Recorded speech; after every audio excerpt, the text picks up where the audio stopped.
ng lot package dito sa kabila. Ayan. So ano naman yan, any house design. Tapos kasya rito kahit mga truck, ayan, mga malalaking sasakyan.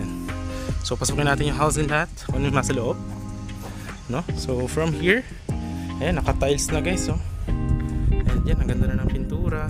Lamig dito guys, promise. Ayan, oh, kita nyo yung weather, ang hangin.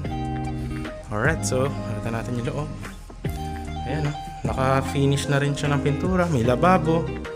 Ayan, tapos malaki pa yan dito sa likod. Meron pa kayo dito pang service area. Ayan, oh. Ayan, ito yung design niya sa likod. Ayan, meron pa kayong service kitchen. Ayan, dirty kitchen. Tapos may lot pa dito. Alright, so dito, okay, pakita natin. Ang ganda rin dito. Ayan, ito yung sample ng isang kwarto sa baba. Ayan, oh. Diba? Ganda.